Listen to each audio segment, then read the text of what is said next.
संघम नमामि, संघम नमामि, संघम नमामि। संगम Namami sir. आवाज साफ आ रही है? जी सर जी, साफ आ रही है। आज संघ का आदेश हुआ है स्वास्थ्य के विषय में जानकारी मैं दूं, और उसमें भी विशेष रूप से अस्थि रोग के विषय में।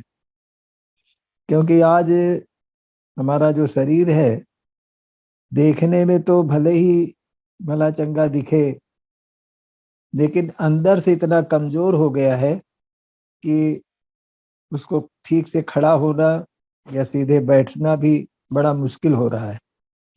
इसके पीछे मुख्य रोल हमारी अस्थियों का है। कहा गया है शरीर माध्यम खलु धर्म साधनम, स्वास्थ्य रक्षा पहला धर्म है। हम धन तो बहुत कमा लिए हैं, लेकिन स्वास्थ्य खो के।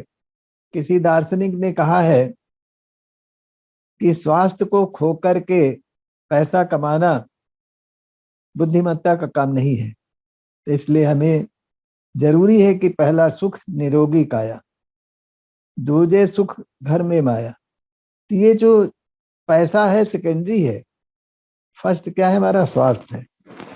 और स्वास्थ्य को ठीक रखने के लिए हमें अपने भोजन को ठीक करना पड़ेगा, और उसके पहले हमें सोच को ठीक करना पड़ेगा। अगर सोच को हमने ठीक कर लिया तो निश्चित रूप से जो खान पान हमारा जो बदला हुआ है वो हमारा अपने आप ठीक हो जाएगा, हमारी दिनचर्या ठीक हो जाएगी, हमारी सब कुछ ठीक हो जाएगा। तो ये हमारा शरीर मूल रूप से आयुर्वेद के हिसाब से 7 धातुओं से बना हुआ है। 7 धातुओं से बना हुआ है। जिस तरीके की सूरज की किरणें सफेद तो दिखती हैं, लेकिन उसके पीछे 7 रंग हैं, और उन 7 रंगों में बहुत कुछ समाया हुआ है।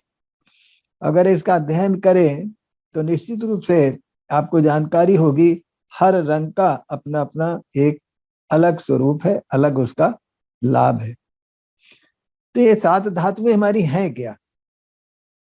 इस शरीर में देखने में तो लगता है कि एक है, लेकिन इसके पहले इसमें रक्त है। रक्त बनता है हमारे भोजन का, पहले हमारे रक्त बनता है, खून बनता है, रस बनता है, रस के बाद फिर ब्लड बनता है।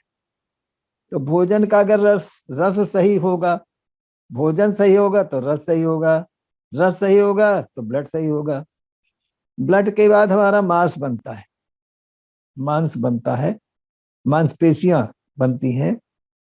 मांसपेशियों के बाद फिर हमारा हड्डियां बनती हैं, मज्जा बनती है, मैदा बनती है। तो ये जो 7 धातुएं हैं, 7 धातुआं मिल करके हमारा ये शरीर बना हुआ है। इसमें सबसे बड़ा रोल हमारा भोजन का होता है।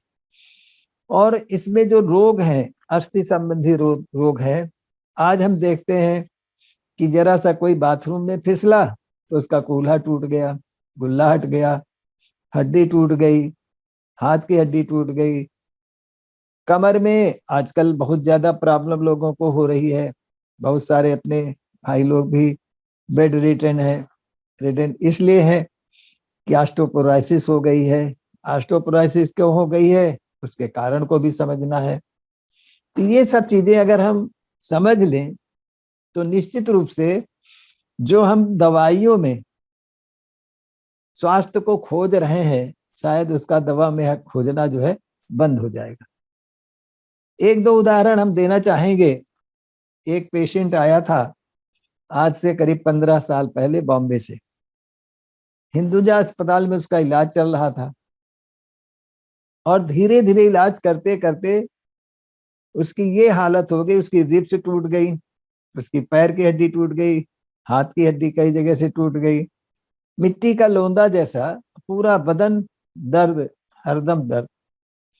और उसका जो रिश्तेदार था वो लेके आया हमारे यहाँ से। वो उसके रिश्तेदार परिचित थे, उन लोगों के कई इलाज हुए कई लोगों के, तो उसको लेके आ गए।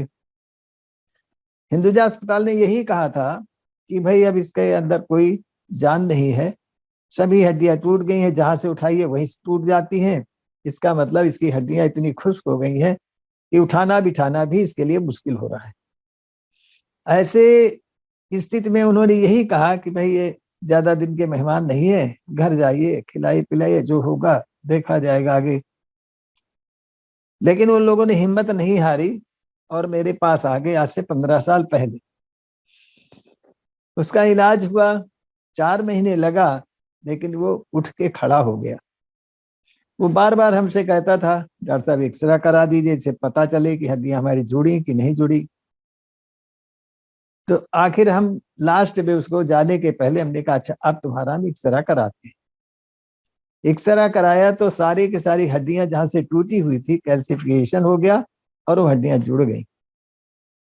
कहने का तात्पर्य यह है कि आज जो मॉडर्न साइंस है, जिसमें हम सोचते हैं अल्ट्रासाउंड से हम जानकारी कर लें, एक्सरे से जानकारी कर लें, एमआरआई से जानकारी कर लें, तो ये जितनी भी रेडिएशन हमारी बॉडी में जाता है वो हमारे शरीर को बहुत ही कमजोर करता है। क्योंकि ये रेज जो है इस शरीर से निकलने के लिए काफी उसके लिए इम्यूनिटी की जरूरत होती है और आपका धीरे धीरे इम्यून सिस्टम कमजोर होता रहता है और फिर अंततोगत्वा हमारी यही स्थिति होती है। आज हम देखते हैं कि छोटे छोटे बच्चे जो हैं वो अर्थराइटिस से पीड़ित हैं। छोटे छोटे बच्चे सीधे खड़े होने में, सीधे बैठने में बड़ा मुश्किल हो रहा है। ये क्या कारण है? इस कारण को हमें समझना पड़ेगा। एक डॉक्टर साहब हमारे पास आए जो चेस्ट स्पेशलिस्ट थे, एमडी थे, बहुत अच्छी पोस्ट पर रहे। हमारे यहाँ जब आए तो उनकी उम्र वही 55 साल के करीब थी और वो चलने में, सीढ़ी चढ़ने में बड़ा मुश्किल होता था। जब हमारे पास आए, किसी ने भेजा कि ये कह करके कि डॉक्टर साहब आप डॉक्टर उमराव के पास जाइए, आपका समाधान वही मिलेगा। आपका तो ना तो पेन किलर में है, न स्टेरॉइड्स में है, न कोई भी इस तरीके के एलोपैथी इलाज में है। वहां आप जाएंगे, उम्मीद है कि आप ठीक हो जाएंगे, लेकिन एक शर्त है कि आप वहां अपना इफ बट नहीं करेंगे, अपनी थ्योरी नहीं लगाएंगे। खैर, वो डॉक्टर साहब आ गए। आने के बाद उन्होंने बड़े ही डेडिकेशन के साथ इलाज शुरू किया। जब मैंने उनका टाइम टेबल बनाया तो उसमें दही नहीं था, उसमें नींबू नहीं था, खट्टे फल नहीं थे। तो उन्होंने प्रश्न किया कि डॉक्टर साहब विटामिन सी कहाँ से मिलेगा? दूध दही नहीं खाएंगे तो कैल्शियम कहाँ से मिलेगा? तो हमने उनसे ये कहा कि जो गांव में खेती में काम करने वाले हैं, धान लगाने वाली महिलाएं या पुरुष होते हैं, दिन भर 7-8 घंटे झुक करके धान लगाते हैं, तो उनको तो किसी को स्लिप डिस्क नहीं हुई, उनको तो किसी प्रकार की कोई डिफिशियंसी नहीं हुई। और उनका भोजन अगर देखें तो वही बड़ा सा सिंपल सा चटनी रोटी, नमक रोटी, आलू के सीजन में आलू और चने का साग, जैसे आ गए तो चने का साग, मतलब जो भी मिल गया उसके साथ उनकी रोटी। ना तो कोई मिनरल साल्ट के उनको पता है, ना विटामिन का कोई बात है, लेकिन फिर भी वो बहुत मजबूत हैं। 50 किलो की बोरी लेबर जो है सिर पे रख के छत पे पहुंचा देता है। अभी मैंने यहाँ देखा, बगल में काम चल रहा था एक बिल्डिंग में, तो 2 बंदे थे, 16-16 ईंटें सिर पे रख करके 3 मंजिल पे चढ़ रहे थे। मुझे बड़ा आश्चर्य हुआ, इनको सर्वाइकल क्यों नहीं हुआ, इनको ऑस्टियोपोरोसिस क्यों नहीं हुआ, इनको लंबर प्रॉब्लम क्यों नहीं हुई? तो कहने का तात्पर्य है ये समाज जो है खुली किताब है। अगर इसको हम पढ़ना चाहें तो पढ़ लें, देखना चाहे देख लें, सीखना चाहे सीख लें, लेकिन हम इससे सीखना नहीं चाहते। हम तो अपनी थ्योरी लगाते हैं कि हमें तो मिनरल साल्ट, विटामिन की कमी है, ये लेना चाहिए, ये लेना चाहिए। तो हमें यही समझने की जरूरत है कि आखिर उनको कौन सा मिनरल साल्ट, विटामिन मिल रहा है। जो दिन भर लेबर करता है, 300 रुपए दिहाड़ी पाता है, वो कौन सा सप्लीमेंट ले पाएगा? तो हमारा भोजन जो है डाइजेस्टिव सिस्टम के ऊपर डिपेंड करता है। और जितना ही हम दवाइयों पर जाते हैं, जांच पर जाते हैं, एक्सरे, अल्ट्रासाउंड, ये सारी के सारे, MRI, ये सारा का सारा जो खेल है ये हमारे लिए बहुत ही घातक है। एक उदाहरण हम और देना चाहेंगे। अपने ही नजदीक में एक बहू को कंसीव किया, पेट में बच्चा आया। बच्चा आने के बाद जबकि उसका हस्बैंड खुद वेटरनरी डॉक्टर, उन्होंने हर महीने अल्ट्रासाउंड, डॉक्टर के कहे हर महीने अल्ट्रासाउंड देखने के लिए कैसे ग्रोथ हो रही है, क्या हो रहा है, ये सब चीजें तो। लेकिन जब बच्चा हुआ, होने के बाद तीसरे दिन पता चला कि उसके हार्ट में छेद है, और एक नहीं 3 छेद हैं। कहने का तात्पर्य है ये कहां से आ गया। कुदरत की अगर देखें तो कुदरत के द्वारा हम हर व्यक्ति स्वस्थ पैदा होते हैं अगर हमें छेड़छाड़ न की जाए। लेकिन ये कहां से आ गया। कोई डॉक्टर भाई सुन रहे हो तो अन्यथा न लेंगे, ये हम सच्चाई बता रहे हैं, उनको भी ये समझना चाहिए।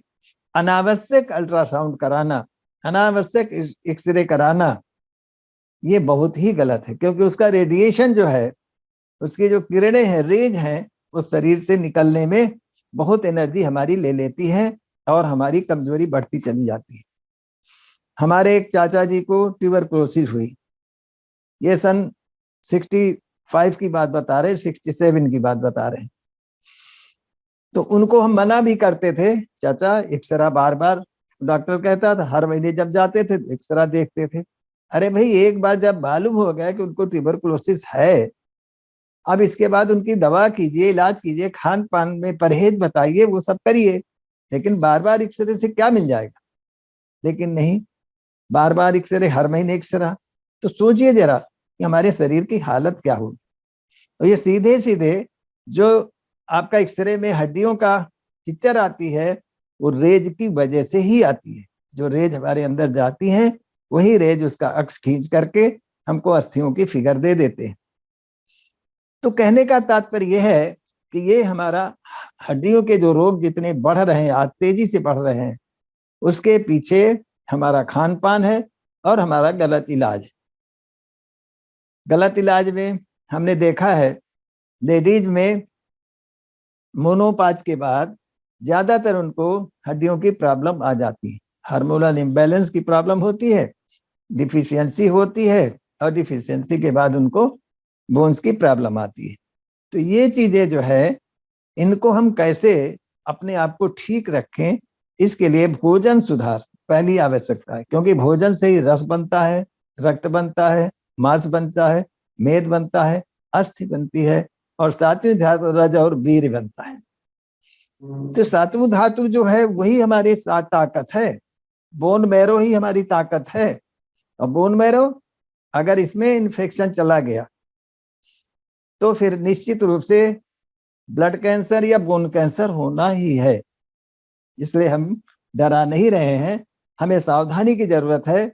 और उल्टे सीधे इलाज में जो हमारे शरीर में जा रहा है जहर, उस जहर को हम बाहर रखें, ज्यादा अच्छा है।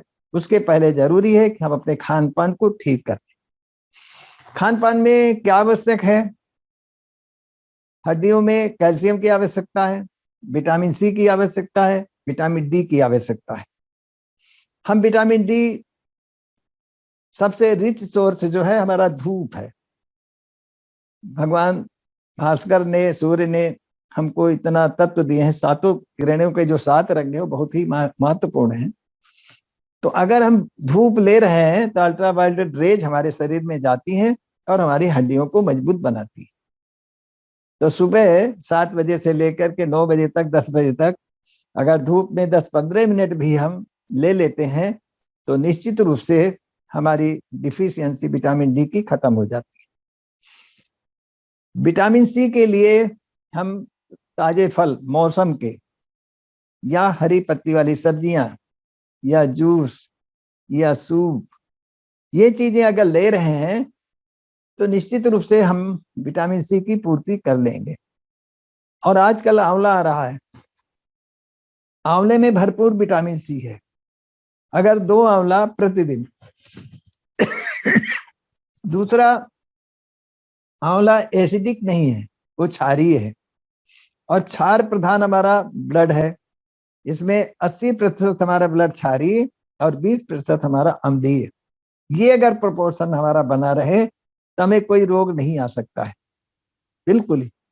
तो लेकिन हम एसिडिक भोजन ज्यादा लेते हैं, क्षारीय भोजन कम लेते हैं, फल और सलाद बहुत कम लेते हैं।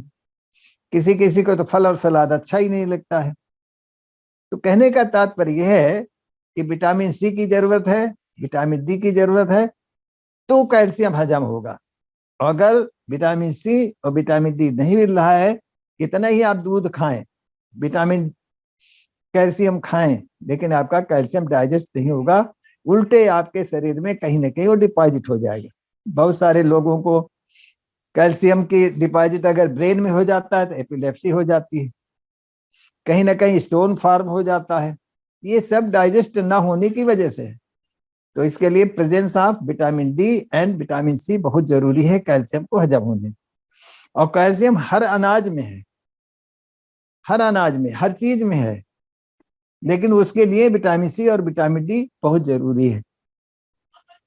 तो अब हम चाहेंगे कि ऑस्टियोपोरोसिस, जैसे ऑस्टियोपोरोसिस जो होता है, बहुत सारे लोगों से कारण पूछिए, डॉक्टर से कारण ऑस्टियोपोरोसिस के क्या कारण है, तो उनको नहीं पता।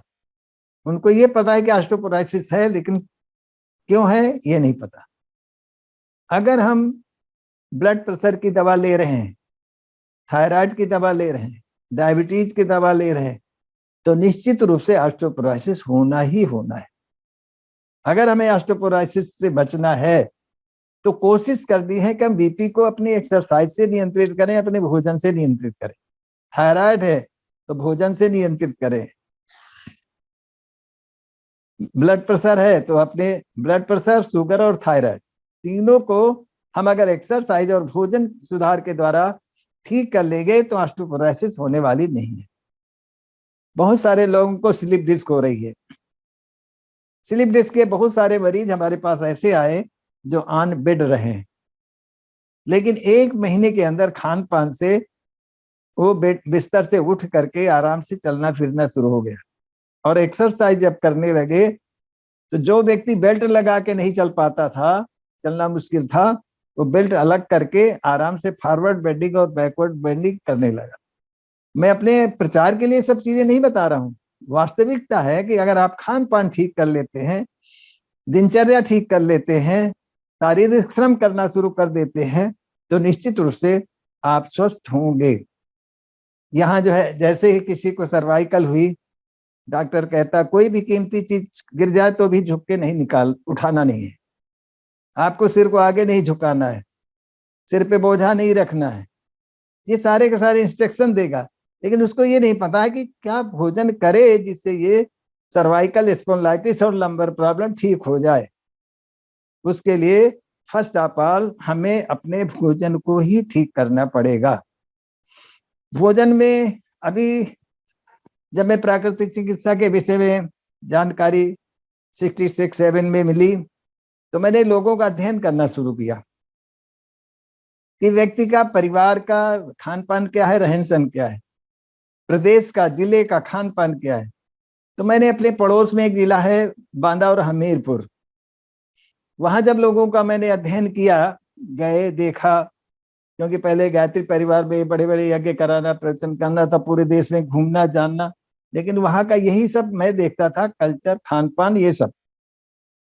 तो वहां जब गया तो देखा कि वहां के आम आदमी की हाइट जो है 5 फुट 10 इंच से ज्यादा है, ज्यादातर लोगों की हाइट अच्छी है। कलाई की हड्डियां इतनी मोटी है कि साधारण ऐसी कलाई देखने को नहीं मिलती है, और लंबाई के साथ हड्डियां बहुत मजबूत, बहुत मोटी। तो उसके पीछे क्या कारण देखा कि वहां अलसी का प्रयोग बहुत होता है, अलसी का लड्डू भी खाते हैं और अलसी का तेल प्रयोग होता है।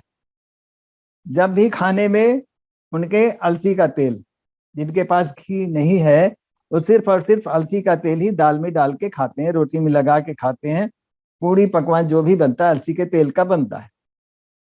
तो ओमेगा 3, ओमेगा 6, ओमेगा 9 उससे पेट में, शरीर में जाता है, कोलेस्ट्रॉल भी नहीं बढ़ता है और हड्डियां उसकी मजबूत होती है। तो ये चीजें जो है बहुत महत्व। दूसरा, वहां मसूर बहुत होती है। मसूर की दाल छिलकेदार उनके यहाँ ज्यादा भोजन में प्रयोग की जाती है। मूंग जो है गर्मियों में एक ही फसल होती है, खेतों में तो मूंग बोते हैं, ज्वार बोते हैं, उसी में से मूंग होती है, तो मूंग भी विशेष रूप से खाते हैं। तो ये जो खान पान वहां का है उनको मजबूत बनाता है। तो ये अध्ययन करने की, जानने की जरूरत है कि आखिर हमारा खान पान में कहाँ क्या बदलाव होना चाहिए, ये बहुत जरूरी है। तो हम एक हड्डियों को मजबूत बनाने के लिए विशेष रूप से खान पान पर हम ज्यादा जोर देना चाहेंगे, जिससे कि आप अपने आप को स्वस्थ रख सकते हैं। तो सुबह उठ करके जिनको एसिडिटी नहीं है, क्योंकि एसिडिटी से हमारा जो कैल्शियम होता है वो न्यूट्रलाइज हो जाता है, शरीर में एब्जॉर्ब नहीं होता है। और खट्टा जब बढ़ता है शरीर में, एसिडिटी जो बढ़ती है उसके पीछे रिच प्रोटीन और फैट और गलत फैट से हमारी एसिडिटी बढ़ने लगती है। तो हमें वो चीजें अवॉइड करनी है। तो सुबह उठ करके हमें अगर एसिडिटी रही है तो एक नींबू 2 गिलास गुनगुना पानी, ये हमें लेना चाहिए। और जिनको एसिडिटी है और शुगर नहीं है तो उनको जो है, हम जो बोल रहे हैं नोट करना चाहे नोट भी कर लें, नहीं तो रिकॉर्ड हो रहा है, बाद में रिकॉर्ड आप ले लेंगे वहां से। तो ये जो सुबह का है, शाम को 2 अंजीर 20-25 मुनक्का धो करके भिगो दें, सुबह इसका पानी पी लें और 2 गिलास गुनगुना पानी पिए। ये सुबह का पानी पीना, नींबू पानी पीना, अंजीर मुनक्के का पानी पीना, ये मेथी का पानी पीना, ये स्टमक की धुलाई सफाई के लिए है। हमारा स्टमक जो है एक वेसल की तरीके से है, इसका अच्छे से एक बार धो देना, साफ होना बहुत जरूरी है, जिससे हमारे एंजाइम्स और हार्मोन्स जो है सब नियंत्रित रहें। तो ये सुबह का मेथी का पानी पीना भी, 1 चम्मच मेथी भिगो दिया रात में, सुबह चम्मच से चला के पानी छान लिया, पानी पी लिया, 2 गिलास पानी और पी लिया, इससे हमारा पेट साफ होता है। और 1 घंटे के अंदर 1 या 2 बार हमें यूरिनेशन होता है, तो पेट हमारा साफ हो जाता है, खून की धुलाई होती है। खून के अंदर जो एसिडिक तत्व है, एसिड वो कम होना शुरू हो जाता है और साफ यूरिन आना शुरू हो जाता है। इसके बाद हमें ब्रेकफास्ट में जिनकी स्थिति है कि हम अखरोट बादाम खा सकते हैं, तो कम से कम 5 बादाम, 3-4 अखरोट धो करके रात में भिगो दें और सुबह अखरोट बादाम छील करके, अखरोट बादाम का पानी प्रयोग नहीं करना है। अंजीर मुनक्के का पानी आपने सुबह प्रयोग कर लिया है, तो इस समय अखरोट बादाम के साथ अंजीर और मुनक्का, दांत ठीक है तो चबा के खा लें, नहीं तो मिक्सी में अखरोट बादाम अंजीर और मुनक्के का बीज निकाल करके पीस करके ग्राइंड कर लें, चटनी जैसा बना लें और इसको आप सुबह नाश्ते में लें। और 30 ग्राम मिनिमम 30 ग्राम अंकुरित मूंग, स्प्राउटेड मूंग लें, और इसके साथ ताजे फल मौसम का, और पर्याप्त मात्रा में फल लेना है। और फल में जिनको हड्डियों की प्रॉब्लम है वो खट्टे फल ना लें, जैसे अमरूद है लें, सेब है लें, पपीता है, चीकू है, ये मीठे फल लें, ठोस फल लें, इससे आपका पेट भी भरेगा और मिनरल्स और विटामिन आपको पर्याप्त मिलेंगे। इसके बाद भी अगर हैवी ब्रेकफास्ट लेना है तो आप दलिया या ओट्स सब्जी के साथ भी बना सकते हैं, सब्जियां डाल करके, हरी सब्जियां, ताजी सब्जियां, तेल चिकने की जरूरत नहीं है। और मसाले में हल्दी, जीरा, काली मिर्च, मेथी पाउडर, धनिया, प्याज, लहसुन, अदरक, ये सारे मसाले सब्जी के साथ, ओट्स के साथ डाल दें और पका लें। ये आपका ब्रेकफास्ट हो गया।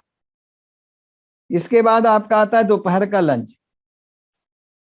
लंच में आप हरी सब्जी, मौसम की, बेमौसम की कोई चीज नहीं लेना है, क्योंकि उसमें फिर पेस्टिसाइड्स के प्रयोग बहुत होते हैं, बहुत ज्यादा दवाइयों का छिड़काव होता है, तब वो बच पाती है। तो जो भी मौसम के फल सब्जियां आ रही हैं उनको सब्जियों को लेना है। और रोटी कोशिश करें गेहूं का आटा जो बाजार में आता है, इसमें बड़ा प्रिजर्वेटिव डाला जाता है, नहीं तो 1 महीने में आटा खराब होने लगता है। अब ज्यादातर स्टोरों में महीने 2 महीने तक पड़ा रहता है, इसके बाद भी हमें मिलता है। तो उसमें जो प्रिजर्वेटिव पड़ता है वो हमारे लिए बहुत ही घातक है। तो कोशिश करें कि खड़ा गेहूं ले लें, जौ ले लें, बाजरा ले लें, मक्का ले लें, रागी ले लें। इसमें सोयाबीन या चना ना डालें।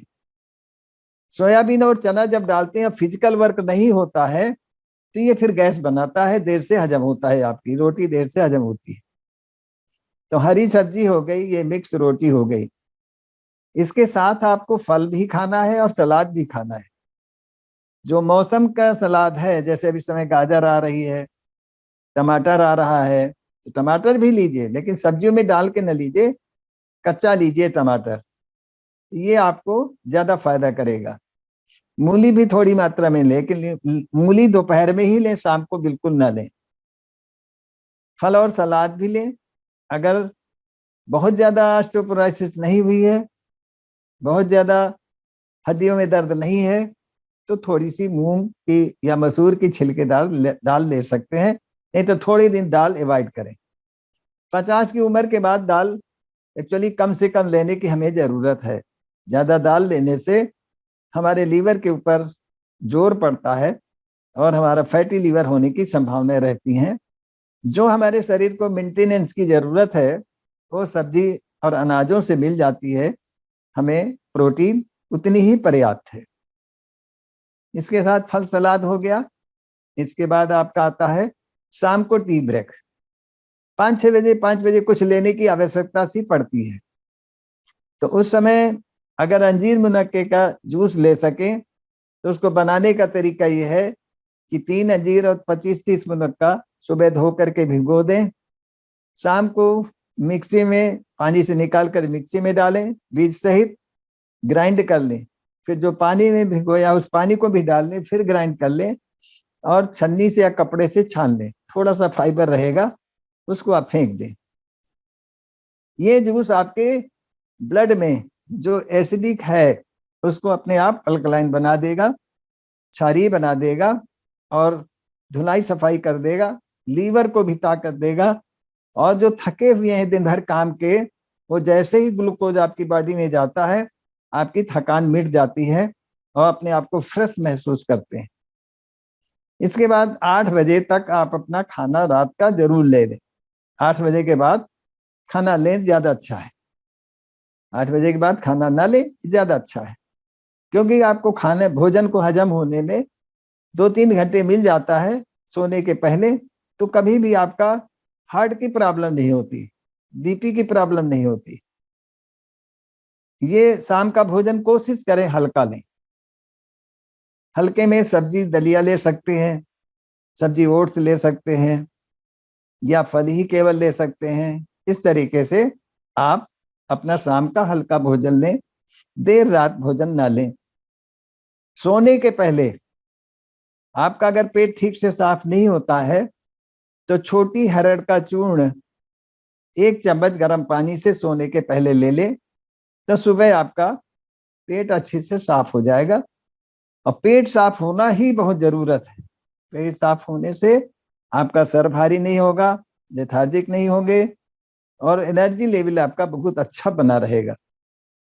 अब ऑस्टियोपोरोसिस या कैल्शियम जो डिफिशियंसी हो रही है, इसके लिए जो हमारी आयुर्वेदिक औषधियां हैं वो चाहे तो नोट कर लें, क्योंकि ये क्रूड फॉर्म में अगर है या पाउडर फॉर्म में है, सिंगल फॉर्म में है, तो इनको घर में अपने मिला लें और इनको लेना शुरू करें। आप देखेंगे कि आपकी बोन्स में काफी स्ट्रेंथ आ रही है और आपका शरीर एकदम फिट हो रहा है।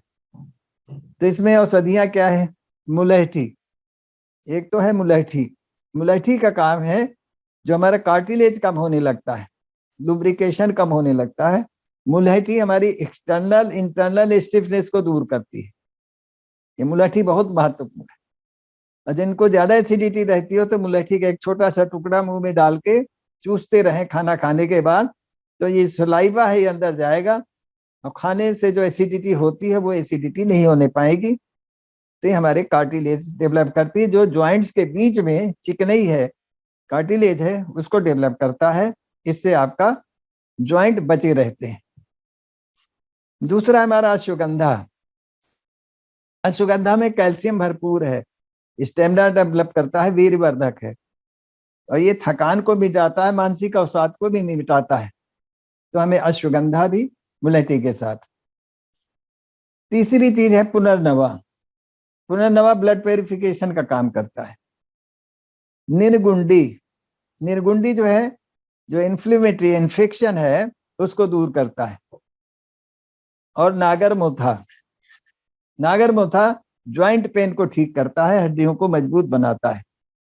और अमृता, जिसको हम गिलोय कहते हैं, गुरिच कहते हैं, ये 5-6 चीजें हैं। इनका बराबर मात्रा में पाउडर रख लें, 2 चम्मच सुबह 2 चम्मच शाम को लेना शुरू करें, तो आप देखेंगे कि ऑस्टियोपोरोसिस भी आपका धीरे धीरे ठीक हो रहा है। भोजन में अलसी की मात्रा और काले तिल की मात्रा बढ़ा लें। कोशिश करें अलसी को हल्का सा भून लें और पीस करके अपनी डाइनिंग टेबल पर रख लें, खाना खाने के बाद 2 चम्मच ले लें। काला तिल भी यही काम करता है, काला तिल में कैल्शियम बहुत है। मैंने तो बहुत सारी लेडीज को देखा है जिनके की पीरियड के बाद या वैसे ही व्हाइट डिस्चार्ज आता है, लिकोरिया आता है, उससे उनकी हड्डियां बहुत ज्यादा कमजोर होती हैं। उनको मैंने केवल काला तिल और देसी गाय का दूध देना शुरू किया, तो 15 दिन में ही उनका लिकोरिया ठीक हो गया, इन्फेक्शन ठीक हो गया, और उनकी हड्डियां जो गल रही थी वो ठीक हो। तो ये लिकोरिया लेडीज में बहुत ज्यादा घातक मर्ज होता है, इससे हड्डियां बहुत कमजोर होती हैं, और यही कारण है कि उनकी कमर झुकने लगती है, कमर की प्रॉब्लम आ जाती है। तो ये लेडीज के लिए काला तिल बहुत महत्वपूर्ण है। अलसी कोलेस्ट्रॉल को भी ठीक करता है और आपका ओमेगा 6 ओमेगा 3 भी देता है। तो ये आपका थोड़ा सा कार्यक्रम ऑस्टियोपोरोसिस के लिए, बोन्स के लिए, हड्डियों के लिए आपको ये मैंने बताया। लेकिन एक्सरसाइज बहुत जरूरी है। एक्सरसाइज में सूक्ष्म व्यायाम, एड़ी से लेकर चोटी तक जो भी हमारे सूक्ष्म व्यायाम है, कभी मौका मिला इसकी वीडियो बना के आप लोगों को, अब बच्चों से मैंने कह रखा है, अब वो एक वीडियो बनाएंगे और वो आपको मिलेगा। जो मेरा ये जीवन का एक्सपीरियंस है, योग तो मैंने सन 62 में सीखा था और प्राकृतिक चिकित्सा में 67 में आया। कलकत्ता के गुरु जी से जो योग सीखा था वही जो रिजल्ट ओरिएंटेड है, एकदम ही अप्रूवन है, और इससे रिजल्ट आता है। कितना भी बीपी का मरीज है, महीने भर के अंदर उसकी दवा छूट जाती है। शुगर का है, 2-3 महीने के अंदर उसका इंसुलिन तक छूट जाता है। तो केवल और केवल केवल भोजन और चिकित्सा के साथ ये आसन, व्यायाम, प्राणायाम, तो ये जो सिस्टम मैंने बना रखा है ये केवल और केवल सबके लिए मैंने। और यहाँ कहते हैं आप तो हर एक को एक ही तरीके से, हमने कहा इसमें कोई बहुत कठिन एक्सरसाइज नहीं है, बहुत हल्की फुल्की एक्सरसाइज है जो आप आसानी से कर सकते हैं, हर रोगी कर सकता है। गठिया वाले भी आते हैं वो भी करते हैं, कमर वाले आते हैं वो भी करते हैं, सर्वाइकल वाले आते हैं वो भी करते हैं, हार्ट वाले, डायबिटीज वाले, कैंसर वाले वो भी करते हैं और ठीक होते हैं। तो ये एक थोड़ा सा प्रिस्क्रिप्शन मैंने आपको बताया, आप लोग इसको प्रयोग करें। अगर किसी को कोई जानकारी और अधिक लेनी हो तो मेरा फोन नंबर चैट बॉक्स में परिहार साहब डाल देंगे, उसको आप नोट कर लें, कभी भी बात करें, बात करेंगे। बहुत क्रॉनिक हैं तो निश्चित रूप से आपकी अगर डिटेल आ जाएगा तो हम आपको टाइम टेबल आपको बना के सेंड कर देंगे। उस टाइम टेबल के आधार पर भी आप चलें और देखें कि आपके जीवन में परिवर्तन आया, क्योंकि हमें आपको भी बहुत काम करना है, हमें आपको समर संघ में जोड़ करके बहुत काम करना है, इसलिए हमें मजबूत होना बहुत जरूरी है। तो हमारे समर्थ भाई बहन जो भी जुड़े हैं, अधिक से अधिक लोगों को जोड़ेंगे, अधिक से अधिक लोगों तक ये मैसेज पहुंचाएंगे, निश्चित रूप से हम जीतेंगे, निश्चित रूप से हम जीतेंगे, जीतेंगे, जीतेंगे। धन्यवाद। संघम नमामि, संघम नमामि, संघम नमामि।